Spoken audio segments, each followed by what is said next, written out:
ओम शांति। ज्ञान बहुत सुन लिया है। शायद बहुत पॉइंट क्लियर हो गई आप सभी आत्माओं को कि क्या करना चाहिए क्या नहीं करना चाहिए, है ना। योग भी बहुत अच्छा लग रहा है क्योंकि अमृत वेला और दूसरे सेशंस आ गए जो लगातार जुड़े हुए हैं। लेकिन अब बातें आती है, वो सारी बातें जीवन में प्रैक्टिकल में उतरे कैसे, यानी तीसरा सब्जेक्ट है धारणा के सेशन, है ना। धारणा और सेवा, इस पर हमारा फोकस बाकी रहा है। तो आज से हमारी धारणा क्लासेस शुरू होती है कि वो प्रैक्टिकल में दिखाई कैसे दे। तो जो आत्माएं चाहती है कि हमारे जीवन में भी वो बदलाव दिखाई दे, हमारे जीवन में भी ऐसे परिवर्तन भी प्रैक्टिकल दिखाई देने लगे। तो धारणा क्लास के लिए सबसे पहली जरूरी है बात है कि जो ज्यादा सीरियस है, गंभीर है, वो इन सेशनों को न सुने। क्योंकि धारणा के लिए सबसे पहली बात जो इतने समय से जो मुझ आत्मा का भी अनुभव कहता है वो ये कि जो खुश रहता है। धारणा मतलब खुश रहना, धारण क्या करना है, दुखी रहना धारण करना थोड़ी है। तुम्हारा चेहरा मुंह लटका हुआ है तो कौन कहेगा कि तुम्हें भगवान मिला है। तुम्हारी बातें कमजोरी वाली रहेंगी तो कौन कहेगा कि तुम्हें भगवान मिला है। हाँ, खुश रहना तो बहुत ज्यादा जरूरी है। तो धारणा मना और खुश रहने से ही शरीर का रोम रोम खिल जाता है। रोम रोम में वो एनर्जी का जो फ्लो हमारा रुका हुआ है। कोई व्यक्ति अगर खुलकर हंसेगा ना, तो कहते हैं ना कि शरीर की बीमारियां भी खत्म हो जाती है। हाँ? तो आज हम धारणाओं की क्लास शुरू कर रहे हैं, तो एक बात पक्की है कि धारणा के लिए सबसे जरूरी चीज है कि खुश रहना, मुस्कुराना। हाँ, अभी भी मुस्कुरा सकते हो। बच्चा बिना कारण 50 बार मुस्कुरा देता है। और हम बड़े लोग हैं जो सोचते हैं कि किस बात पे मुस्कुराए, कोई ऐसा कोई जॉब सुनाए तो हंसे, कोई ये करे। बच्चा कभी नहीं सोचता है कि ऐसा होगा तो मुस्कुराए, वैसा होगा। वो बिना कारण मुस्कुरा देता है। भगवान हमें इसलिए सिखाते हैं मुस्कुरा कर रहो। तभी तो किसी के आने से घर में कैसा लगता है, कैसा लगता है कि वो जाए नहीं वापिस, थोड़ी देर और बैठे हमारे पास। और किसी के आने पर लगता है कि बस ये चला जाए, ज्यादा देर ना बैठे। तो इसीलिए भगवान हमें धारणा युक्त जीवन, धारणाएं जीवन में बहुत ज्यादा जरूरी है। तो आज मैं फिर से वही बात कह रहा हूं कि धारणा के सेशन शुरू कर रहा हूं। तो कोई ज्यादा ज्ञान नहीं मिलेगा। धारणा के अंदर ज्ञान का पॉइंट तो हो गया ना, ज्ञान और योग हो गए। हाँ, तो ज्ञान नहीं मिलेगा। हाँ, वहां पर सब कुछ थोड़ा सा डिफरेंस रहेगा। धारणा का क्लास जो होता है वो डिफरेंस होता है।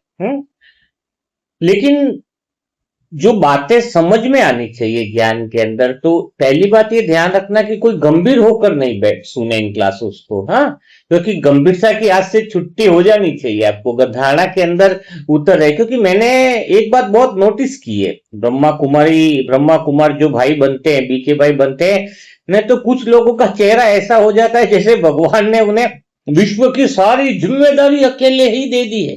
हाँ, ऐसा चेहरा कि सामने वाला पूछे कि भाई जी सब ठीक है, और वो बोलेगा हाँ योग में हूं। अरे भाई, अगर योग में हो तो चेहरा ऐसा क्यों लग रहा है। मैंने देखा है ऐसे बिल्कुल साइलेंस, गंभीर हो जाते हैं। धारणा माना गंभीर होना नहीं है, चेहरे पे मुस्कुराहट होना चाहिए। देखा है ना, कई सेंटर में देते एकदम चेहरा ऐसा गंभीरता का बना लेते हैं जैसे गहरे मनन चिंतन में हो। मुझे तो उनको देखकर लगता है कि जैसे वो बिजली का बिल अभी अभी हाथ में दे दिया कि महीने में घर का बिल आ गया और 20,000 का लाइट का, ले भाई पकड़ भाई। उस समय जैसे चेहरा हो जाता है वैसे योगी का चेहरा नहीं दिखता है। योगी का चेहरा तो भरपूर होना चाहिए। इसलिए ये सोचना कि मैं बहुत गंभीर हूं, मुझे भी पहले ऐसा लगता था कि जितना गंभीर चेहरा होगा उतना बड़ा योगी दिखूंगा। मुस्कुरा दिया तो लोग समझेंगे कि ये तो हल्का आदमी है। इसलिए फोटो भी ऐसा खिंचवाता था, वो होता था ना सेंटर में फोटो खिंचवाना वगैरह, तो ऐसे बिल्कुल शांत गंभीर जैसे योगी हूं। और कैमरा भी सोचता होगा कि भाई एक बार दांत तो दिखा दे, मैं भी खुश हो जाऊं। तो एक दिन आईने के सामने मैं खड़ा था, मैंने खुद को देखा अचानक मन में आवाज आई कि तुम योग कर रहे हो या लोगों को डराने की तैयारी।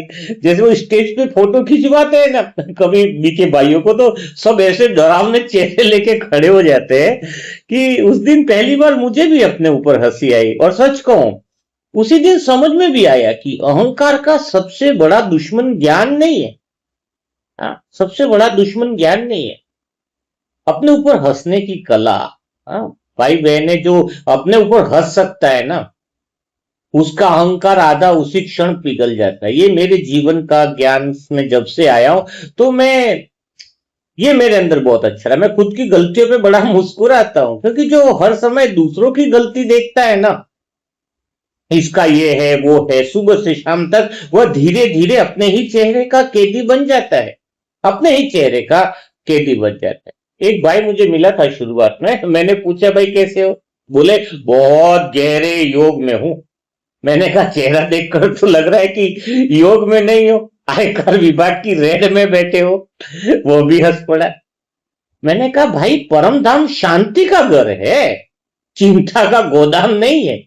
और यहां पर सबसे बड़ी बात यही हो गई है कि बाबा के बच्चे चलते फिरते ज्यादा रमणीकता वाले, खुशी वाले कम दिखते और चिंता का गोदाम ज्यादा दिखते। क्योंकि हमने भगवान के ज्ञान को इतना कठिन बना दिया है कि लगता है कि जैसे कोई थोड़ा सा हंस दे तो देह अभिमान है। एक बहुत गहरी बात मुझे सुनने में आती है कि देह अभिमान है। हम यहाँ पर खुलकर हंसते हैं, और मेरा ये सबसे बड़ी बात है, मुझे किसी की कमियां तो दिखाई नहीं देती है पहली बात, और कभी दिख जाए तो दिल में रहती नहीं है, किसी की बात दिल में नहीं रहती है मेरे को। हाँ, तो इसलिए कोई हंसता है तो ये बाबा के बच्चों में एक बहुत बड़ी बात मैंने देखी गई है। कोई ज्यादा ज्ञानी होगा, अंदर से ज्यादा हंसने की आवाज आएगी तो पहली बात बोलेगा ये तो इनके अंदर बड़ा देहाभिमान है। कोई जोर से हंस दे तो दो लोग तुरंत उसे देखते ही कहते बाबा के बच्चे लगता है अभी नया नया ज्ञान में आया है। अरे हो सकता है वह सबसे पुराना हो, बस उसके पास मुस्कुराने की संपत्ति अभी बची हुई हो। इसलिए हमेशा पहली धारणा मतलब यह है, शुरुआत यही है कि मुस्कुराता हुआ चेहरा रहे। ऐसा सोचो कि दिन में 100 बार भगवान मेरा फोटो खींच रहा है। हाँ, मैं तो कहता हूं अगर ब्रह्मा बाबा आज सामने आ जाए और देखें कि उनके बच्चे इतने गंभीर होकर बैठे हैं, तो शायद मुस्कुराकर बाबा भी कहेंगे बच्चों स्वर्ग बनाना है या शोक सभा चलानी है। इतने इतने सीरियस हो जाते हैं, पूछो ही मत। वो ही महान ज्ञानी है, महान योगी है, ये तो शोक सभा हो गई भाई। मुस्कुराते हुए खुश रहना, चेहरे पे एकदम तेज रूहानियत का तेज लगे है। तो आज से एक नियम बनाना है सबसे पहले कि जब भी अपना चेहरा बहुत ज्यादा गंभीर लगे ना, भगवान ने कहा ना, शिव साजन का संबंध सुन रहे उसको सबसे ज्यादा अच्छा लगता है हमारा मुस्कुराना। हमारे मुस्कुराने से हम स्वयं खुश नहीं होते, सबसे पहले तो भगवान खुश होता है। सोचो जरा। है? तो जब भी अपना चेहरा बहुत गंभीर लगे तो तुरंत अपने मन से पूछना क्या मैं भगवान के साथ बैठा हूं या कोई वो बिजली विभाग का हिसाब बना रहा हूं। क्योंकि कोई हिसाब बनाता है ना तब बहुत ज्यादा दुखी रहता है। मैंने देखा कोई हिसाब में ही लगा रहता है, ये वो ये वो। अरे छोड़ो सारी बातें, थोड़ी देर भगवान के साथ भी तो बैठो।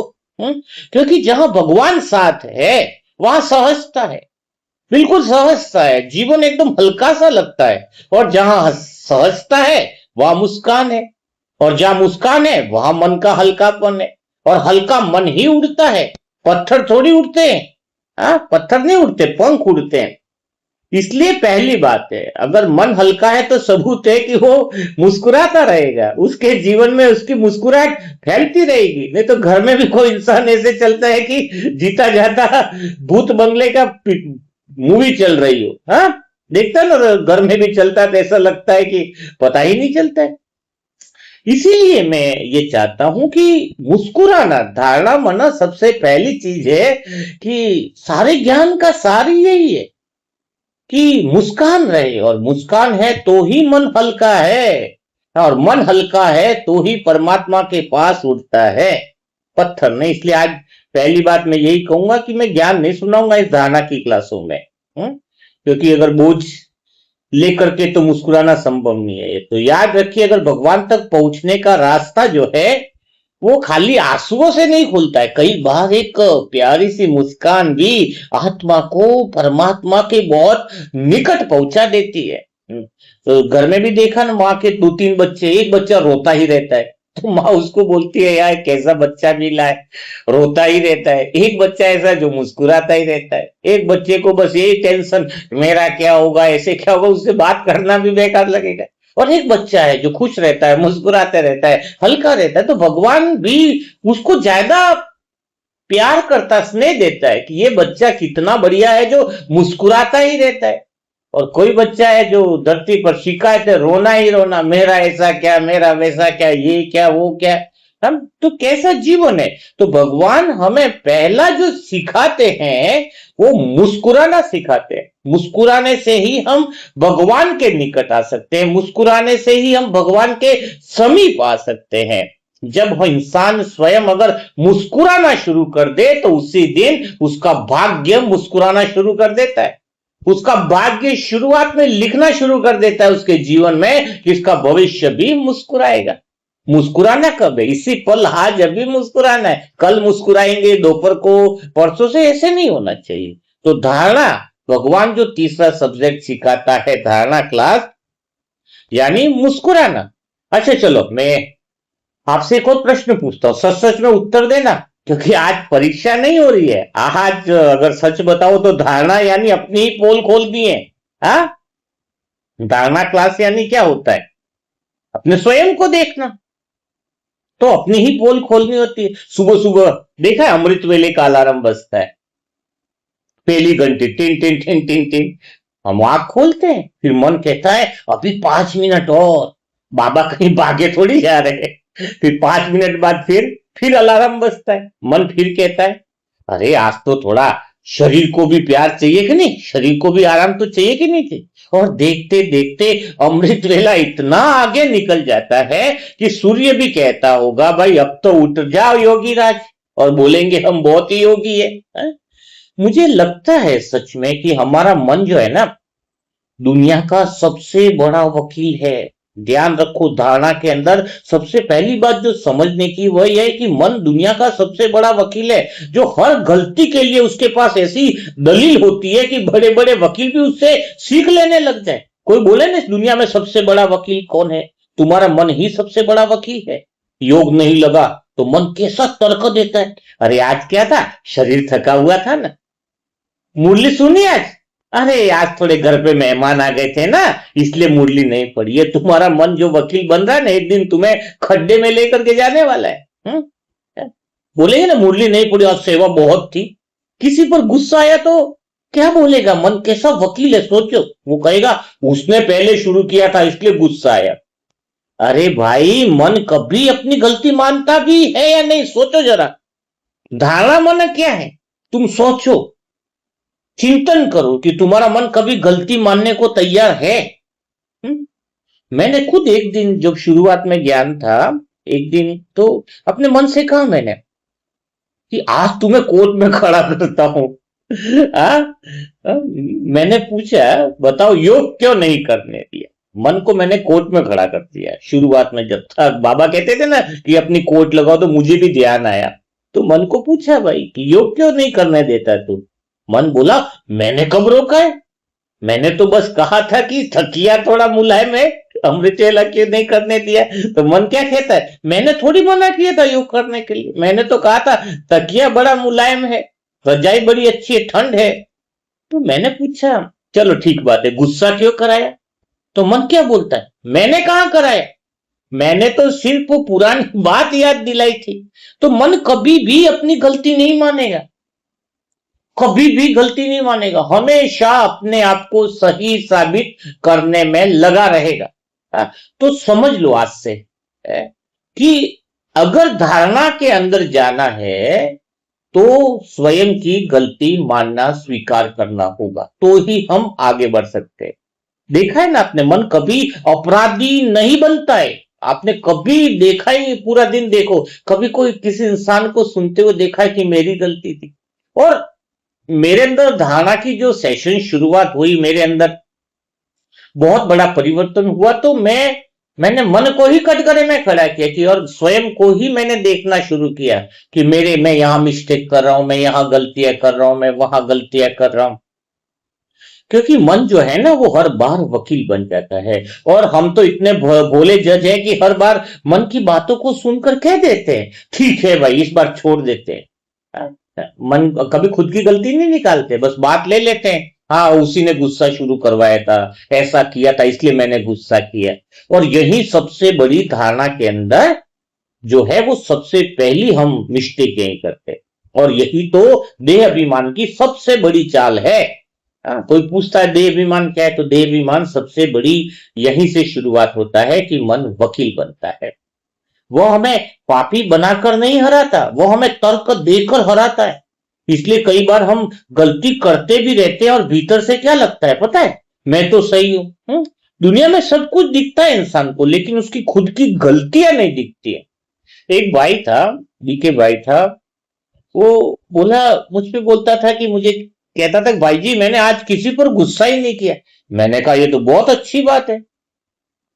वो बोला खाली बस मैंने पूरे दिन किसी से बात ही नहीं की। हाँ, तो पूरे दिन बात ही नहीं की तो गुस्सा नहीं किया, ये तो दूसरों पे अच्छा हो गया तूने बात नहीं करी, ये तो शांति नहीं, ये तो लोगों की सुरक्षा है। कभी कभी हम सोचते हैं ना बात नहीं करना यानी मौन का अर्थ क्या है, किसी से बात मत करो, ऐसा तो नहीं है, ये गलत है सोच। बाबा कहते हैं मौन का अर्थ है मन में शोर मत हो। हम्म वहां मन में शोर नहीं करना, ये नहीं तो कई लोग क्या करते हैं, भाई हम तो शांत है, हमने तो जवाब ही नहीं दिया, हमने तो किसी को उल्टा बोला ही नहीं। बहुत बहुत बीके भाई का सुनने में आता है कि इतना सामने वाला बोला। कोई बहू बोलती है सास को, सास ने इतना बोला भाई जी आज तो, लेकिन मैंने तो कुछ भी नहीं बोला। बाहर चुप रह रहे हो लेकिन अंदर तो पूरी पंचायत चल रही है, ये मौन थोड़ी है। तुम्हारे अंदर की स्थिति क्या है, बाहर से नहीं बोला लेकिन अंदर से क्या चल रहा है तुम्हारी, उसने ऐसा कर दिया, मैंने तो उसके लिए इतना किया था। ये सब जो मन की पंचायत चल रही है वो मौन नहीं है। असली धारणा शुरुआत होती है कि मन भी मौन में चले। इसलिए मौन का धारणा का सबसे पहला जो तरीका वो है कि जरा अपने मन को देखिए। बाहर बैठे हैं, योग है, चलो ठीक है? लेकिन अंदर क्या चल रहा है, उसने ऐसा क्यों कहा, उसने मुझे देखा क्यों नहीं, मेरे सामने उसी की तारीफ क्यों हो गई, अगली बार मैं भी बता दूंगा। तो बाहर तो योग में बैठी है आत्मा, लेकिन अंदर तो पूरी मन का मानसून विधानसभा सत्र चल रहा है। तो आज से क्या करोगे, ताना मना एक नया अभ्यास करो। जब भी मन कोई बहाना बनाए उससे नाराज मत होना, बस मुस्कुरा कर कहना बहुत अच्छे, आज फिर से तुम्हारी वकालत शुरू हो गई, लेकिन अब फैसला तुम नहीं करोगे, फैसला मैं आत्मा करूंगी। ये बात जिसने पकड़ ली, मन हमेशा मैं सही हूं करके कह देता है ना, तो उसको बोलो ठीक है आज मैं तेरी बात सुनूंगा, कोई दिक्कत नहीं है। लेकिन फैसला तुझे नहीं करने दूंगा। मन अगर निर्णय करने लग जाए कि मैं ही सही हूं, तो समझ लो प्रॉब्लम शुरू हो जाती है। तो पहली धारणा के अंदर जो बात आती है वो मन को यह कहना है कि फैसला तुझे नहीं करने दूंगी, फैसला आज मैं आत्मा करूंगी। याद रखना, मन को हराने के लिए उससे लड़ना नहीं पड़ता है, उस पर मुस्कुराना पड़ता है। जैसे मन दलील देता है, मैं भी बहुत मुस्कुराता हूं, मन कहता है ना मैं सही हूं, यही गलत है, ऐसी सी बहुत कहानियां मन बनाता है, लेकिन मैं खाली देखता हूं, मुस्कुराता हूं मन को, क्योंकि निर्णय तो हमारे हाथ में रखना है ना। इस बात को जिस दिन तुम मन की चाल देखकर आत्मा मुस्कुरा देती है, उसी दिन भीतर का राजा जागना शुरू हो जाता है। सच में भीतर का राजा आत्मा कहते हैं ना मालिक है, तो वो उसी दिन से होता है। तो आज मैं अभी जो भी भाई बहन ये सेशन सुन रहे, मैं उनसे पूछना चाहता हूं, कई बार घर से निकलते समय संकल्प लेकर निकलते ना कि आज चाहे कुछ भी हो जाए, सुबह कहते हैं ना सेंटर में जाते तो कितना निश्चय करते हैं कि मैं बिल्कुल शांत रहूंगा, बहुत अच्छे से रहूंगा। लेकिन शाम को जब घर लौटते हैं तब वही संकल्प सुरक्षित रहता है, या घर के दरवाजे पर चप्पलों के साथ ही उतार देते हैं। शाम को ये याद भी नहीं करते, सुबह संकल्प कर देते हैं कि आज पूरा दिन शांत रहूंगा। हाँ, ऑफिस में गए, बिजनेस में गए और शाम को आए तो घर में वापस घुसे ना, उसके पहले देखे हम कि क्या मैं शांत रहा तो वास्तव में वो विचार सुरक्षित रहा, वरना हमारा ध्यान रहा ही नहीं, हमारा अटेंशन ही नहीं है। तो हमारी स्थिति भी बड़ी अद्भुत है। सेंटर में जाते हैं कि हम सब एकदम सुबह जैसे मुरली सुनने जाते हैं ना, तो ऐसे आत्मा बन जाते हैं कि हमारा जैसा तो कोई है ही नहीं। मैंने तो कई सारे बीके भाइयों को देखा है, आवाज बदल जाती है जैसे सेंटर की तरफ जाते हैं, चाल तो ऐसी बदल जाती है कि अभी फरिश्ते निकले, मुस्कान भी बदल जाती। ओम शांति, सब प्यार से, सब नौटंकी है। लेकिन क्यों नौटंकी है? क्योंकि सुबह तुम्हारा 1 घंटा ही चलता है वो सारा चीज, लेकिन जैसे ही घर पहुंचते और पहला वाक्य कोई बोल देगा, आज क्या हुआ, यही सब्जी बना दी, आज ये सामान इधर उधर किसने रख दिया, तो 5 सेकंड में तो तुम फरिश्ते थे और अभी नीचे 1 सेकंड में उतर के गृहस्थी बन गए। बताओ। तो यही बात है। एक भाई थे, उसको मैंने पूछा कि भाई आपको क्रोध क्रोध आता है? तो वो क्या बोलता है, मैं थे कि वो गुस्सा कर रहा था, मेरा नया था तो पूछने की आदत थी। वो बोले मैं कभी क्रोध नहीं करता। मैंने कहा क्या सच में? बोले हाँ, बस क्या है ना कि मेरी आवाज थोड़ी ऊंची हो जाती है, बाकी तो मैं बिल्कुल शांत रहता हूं। मैंने कहा भाई, अगर आपकी शांति सुनकर सामने वाले 3 दिन तक बात न करे तो उसे दुनिया क्रोध ही कहती है। कई लोग कहते हैं ना, मैंने जोर से बोला था, गुस्सा थोड़ी किया था। पर तुम्हारी बात सुन के अगर उसको नाराजगी आ गई, उसका दिल दुख गया, तो फिर क्रोध नहीं है तो और क्या है? और एक बात और देखना, आप तो जब क्रोध करेगा बीके भाई तो क्या बोलेगा, मेरे लिए तो क्रोध करना जरूरी था थोड़ा सा यहाँ पर। दूसरा कोई क्रोध करेगा तो उसको क्या बोलेगा पता है, देहाभिमान में। यानी खुद क्रोध करे तो यहाँ जरूरी था, और दूसरा क्रोध करे तो देहाभिमान था। एक दिन मेरे भी ऐसा कुछ हुआ कि मैंने अपने मन से कहा कि आज तेरी पूरी रिकॉर्डिंग करूंगा। सुबह तक सब ठीक था, फिर मैंने देखा आज पूरी, जैसे कोई मोबाइल की रिकॉर्डिंग करता हूं, मैंने पूरा दिन चेक किया कि मन क्या क्या कर रहा है। तो देखा मैंने कि कोई किसी ने मेरी तारीफ नहीं की तो मन धीरे से बोला कि देखो, किसी को तुम्हारी कद्र ही नहीं है। थोड़ी देर बाद किसी दूसरे भाई की प्रशंसा हुई, मन बोला इसमें ऐसा क्या है, मैं इससे कम हूं क्या? उसी समय मुझे हंसी भी आई कि ये मन क्या क्या बोल रहा है। मैंने मन से कहा, जब मन को देखना ही धारणा है, आ? तो मैंने मन से कहा कि तू मन तो कम है, लेकिन मोहल्ले का पूरा, वो कहते हैं ना, मोहल्ले का इंसान जो ज्यादा सबकी बातें करता है, ये देखता है, तो मोहल्ले का ही कोई चिर परिचित इंसान लगने लगा मुझे। मोहल्ले में ऐसा ही होता है ना, जहां 2 लोगों की तारीफ हुई नहीं कि तुरंत तुलना शुरू कर देते हैं। सच बताइए, हमारा मन भी तो कभी कभी ऐसा ही करता है। किसी की नई गाड़ी देखी, तुलना शुरू कर दी, किसी की सेवा की प्रशंसा हुई, तुलना शुरू कर दी, किसी को आगे बैठा दिया सेंटर में तो तुलना कर दी।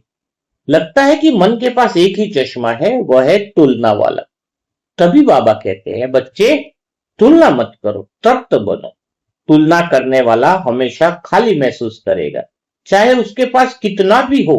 लेकिन तृप्त आत्मा छोटी सी बात में भी आनंद ढूंढ लेती है।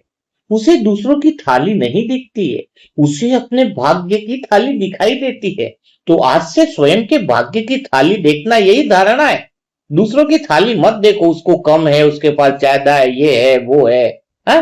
तो आज से छोटा सा अभ्यास करना चाहिए।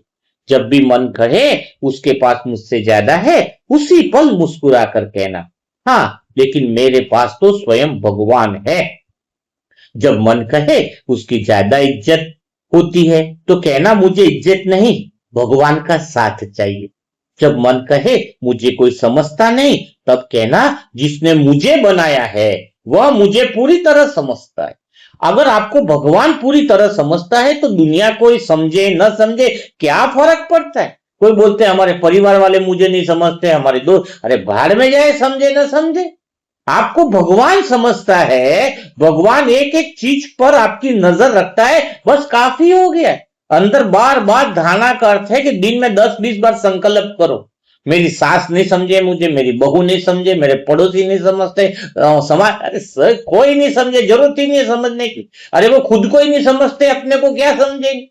अगर वो खुद को समझते तो आज तक सुखी हो जाते। सोचो जरा, अगर वो खुद को समझते तो आज दुखी क्यों होते? आज हम खुश हैं क्यों? क्योंकि भगवान हमें पूरी तरह समझता है, तो बस काफी है।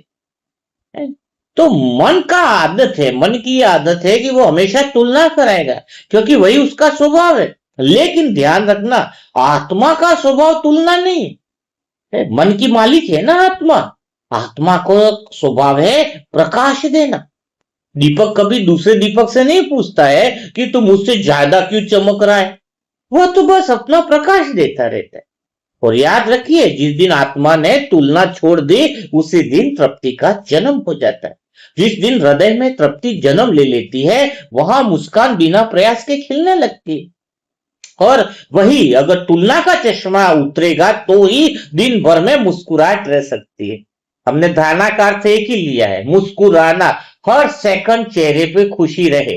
तो धारणा माना यह है कि हमारी कौन सी ऐसी गलतियां हैं, कौन सी ऐसी कमियां हैं जिससे हमारी खुशी गायब होती है। तो आज धारणा के अंदर आपने पहली बात सीखी होगी कि आज से हमें दो बातें ध्यान रखनी है कि मुझे भगवान समझता है, मुझे कोई और समझे ना समझे। और दूसरी, तुलना का चश्मा खत्म करना है कि मेरे पास तो भाग्य की थाली है, दूसरे की थाली में मत देखो, इसके पास पैसा कितना, उसका क्या है, उसका क्या है ना। तो वही सहज योग आत्मा को परमात्मा के सबसे निकट पहुंचा देता है। इस बात को ध्यान रखना। अच्छा, एक बात और मैंने देखी है, ज्ञान में आने के बाद एक नई बीमारी सबको धीरे धीरे लग जाती, जितने भी भाई बहन है। हम पहले क्या करते हैं, हम लोगों को सलाह नहीं देते थे। जो ज्ञान में बाबा के बच्चे नहीं बने, पूछो अपने आप से, है? पहले हम लोगों को सलाह नहीं देते। और अब क्या हो गया, अब किसी ने केवल छींक भी मार दी तो हम कहते हैं बहन ये अभी छींक मारना भी देह अभिमान है। किसी ने चाय पी ली तो उसको क्या बोलेंगे, यह तुम्हारे संस्कार का बंधन है, आदत का बंधन है। किसी ने 5 मिनट देर कर दी तो उसको बोलेंगे तुरंत समय का सम्मान नहीं कर। ऐसा लगता है कि हम चलते फिरते वो छोटे से वो सीआईडी वाले नहीं हो गए, सीआईडी के टीम दया वाली टीम आती है ना, दया आप क्या करना है, तुम सीआईडी बन गए हो क्या सबके? तुमसे तो लोग डरेंगे फिर हर बात में, ये तो तुम्हारा बंधन है, तुम्हारा संस्कार खराब है, ये सब नहीं होता है। मैं भी पहले ऐसा ही था। मुझे भी लगता था कि जहां भी जाऊं 2-4 लोगों को सुधार कर ही लो। तो सुबह से निकला, बस में कोई मिल गया, चलते फिरते मिल गया, ज्ञान शुरू हो जाता था। लेकिन एक दिन बाबा ने भीतर से पूछा, बेटा दुनिया को सुधारने निकले हो, अपने मन का क्या हाल है, जरा वो भी तो देखो। मैं उस दिन एकदम साइलेंस सा हो गया। मुझे अपने आप को भी तो देखना पड़ेगा। एक भाई था, विनय भाई, बड़े प्रेम से मुझे बोलता था कि मेरी पत्नी ज्ञान में नहीं आती है, मैं उसे कैसे बदलूं? तो मैंने कहा भाई तू कब से मेहनत कर रहा है कि तेरी पत्नी ज्ञान में आ जाए? तो बोला मैं 10 साल से मेहनत कर रहा हूं कि मेरी पत्नी ज्ञान में आ जाए, लेकिन वो बदलने को तैयार नहीं है। तो मैंने कहा अगर वो 10 साल से नहीं बदल रही है, इसका मतलब बाबा तुम्हें बदलना चाह रहे हैं। ये बात बहुत समझ में आनी चाहिए। अगर कोई 3 साल से घर में ऐसा कोई है जो गुस्सा ही कर रहा है, बदल नहीं रहा है, इसका मतलब भगवान उसे बदलना नहीं चाह रहे, हमें बदलना चाह रहे। हम सबको बोलते हैं ना कि भगवान की याद में चल, भगवान का ज्ञान ले लो, भगवान की बातें सुनो, वो बदलने को तैयार नहीं। अरे वो नहीं बदल रहे, अपने आप को बदल दो। वो उनके कर्म, उनका भाग्य छोड़ दो, उनकी गाड़ी जिस तरफ जानी है वो ले जाने दो। इससे भगवान यह कहना चाह रहे हैं कि तुम बदल जाओ, सबको बदलने की इच्छा ही छोड़ दो।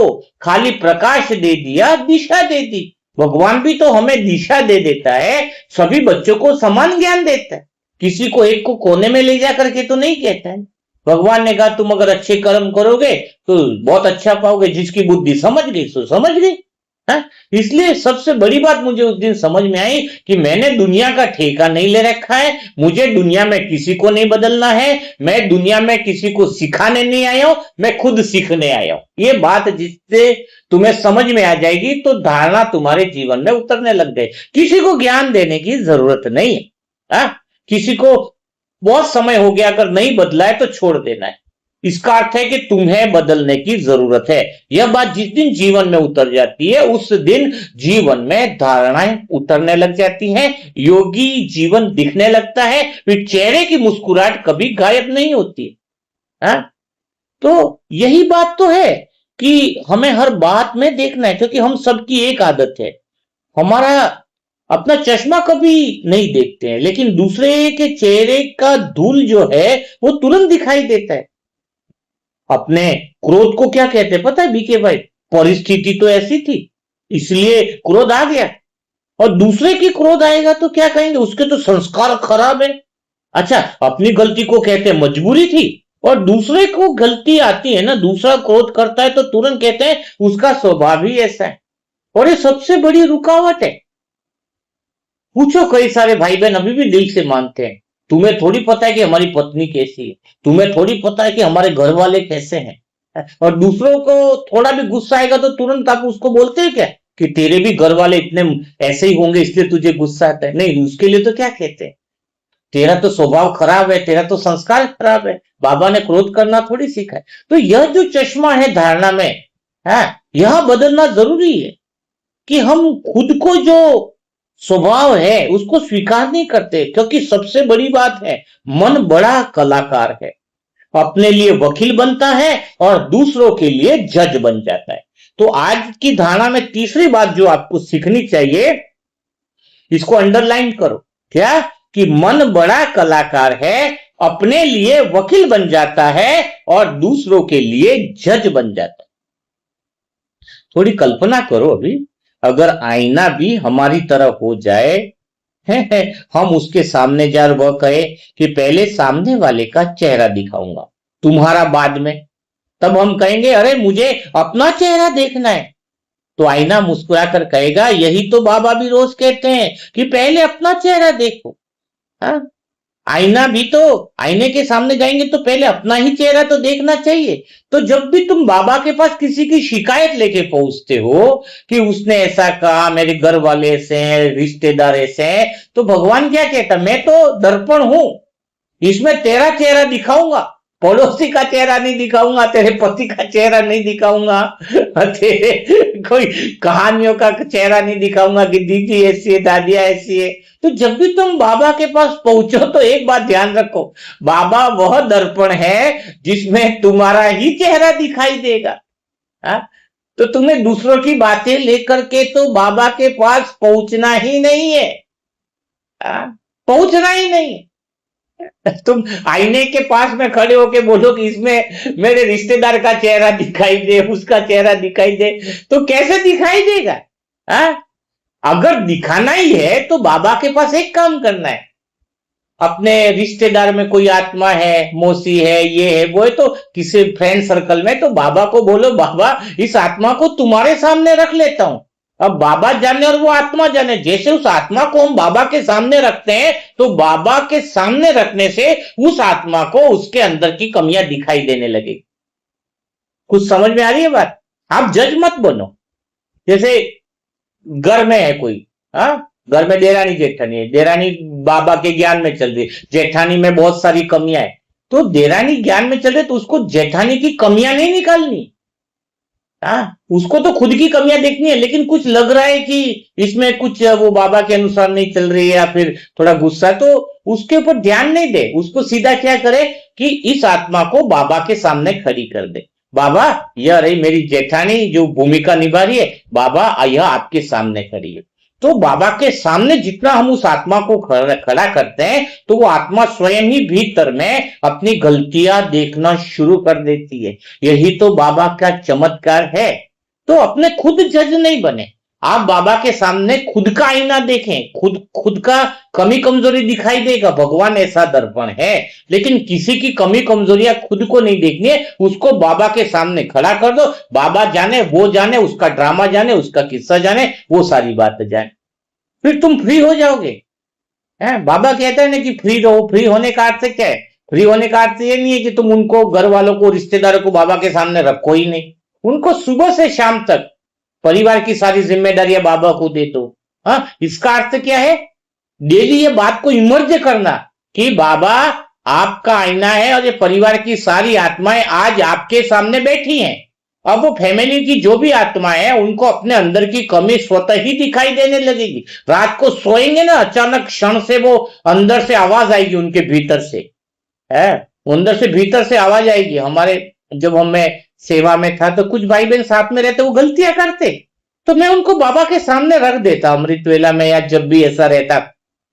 वो भी इस तरीके से नहीं रखता बाबा के सामने कि ये गलत ही है, क्या पता अपन भी गलत हो, हिसाब किताब हो, लेकिन बाबा के सामने रख दो और ये महसूस करो कि बाबा की किरणें जाने का अर्थ क्या है, वो टचिंग जाना, उनको उनकी ही कमियां दिखाई देने लग जाए। तो वो अचानक जब वो सोएंगे या बैठेंगे, अचानक कभी बैठे होंगे तो उनको ऑटोमेटिक वो फीलिंग आएगी कि हम गलत हैं।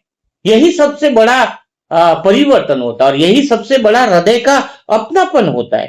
तो धारणा का पहला कदम यही है कि दूसरे को बदलने की जल्दी मत करो, अपने चेहरे की शिकन मिटाओ, अपने मन का शोर शांत करो, अपनी खुद की मुस्कान वापस लाओ, क्योंकि जो स्वयं प्रसन्न नहीं है वो किसी को प्रसन्नता नहीं दे सकता है। सबसे पहले भाई खुद को खुश होना है, ये सबसे बड़ा जरूरी है। तो आज से एक नया संकल्प करते हैं।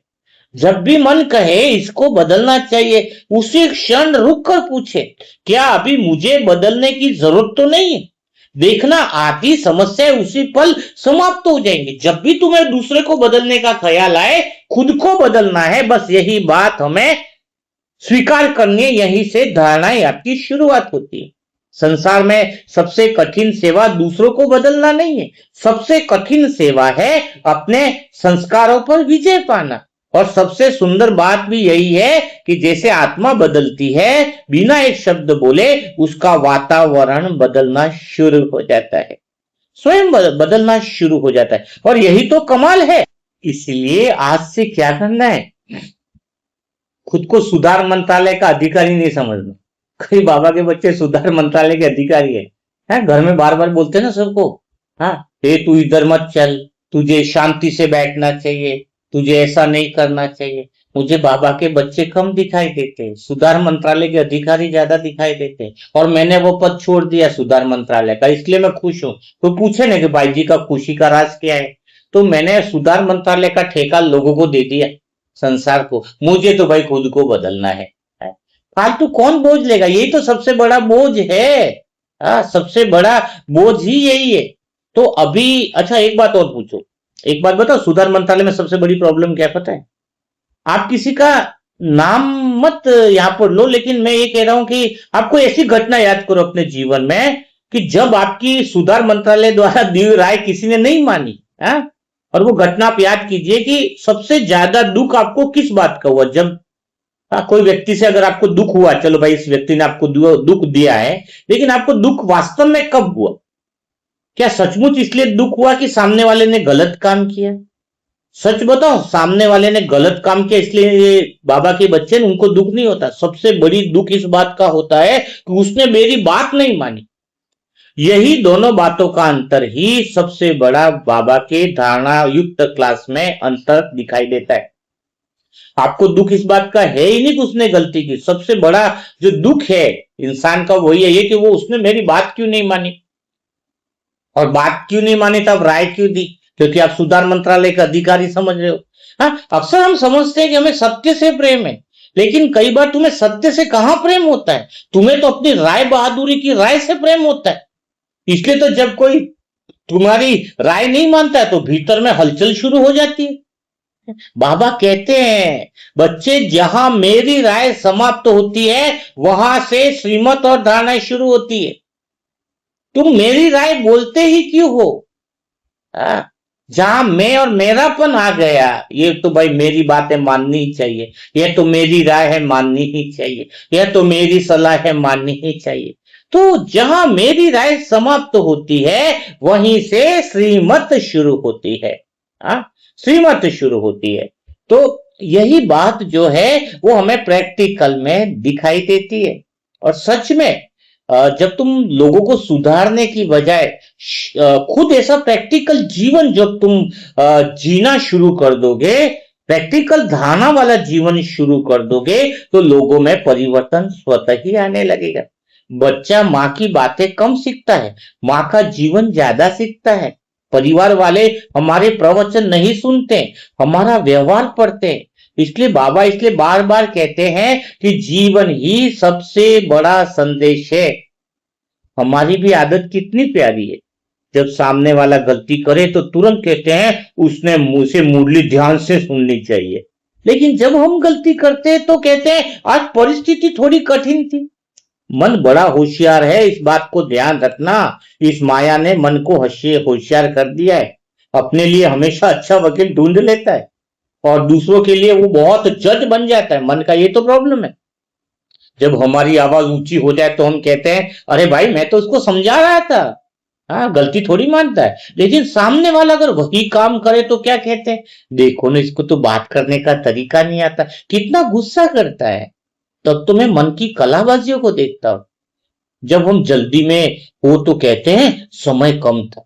हाँ? दूसरा जल्दी में है तो कहते हैं देखो कितना अधीर है। जब हम भूल जाए तो कहते हैं याद ही नहीं रहा। दूसरा भूल जाए तो क्या कहते हैं इसे तो कोई जिम्मेदारी ही नहीं है। तो मन हर बार अपने लिए नया बहाना बना देता है।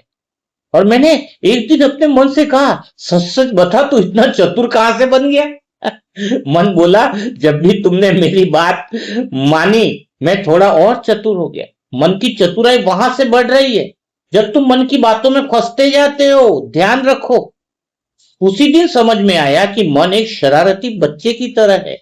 जितना उसे बिना देखे छोड़ दोगे उतना ही घर में उधम मचाता है, और जितना प्रेम से उसके साथ बैठोगे उतना ही शांत हो जाता है। यही योग है।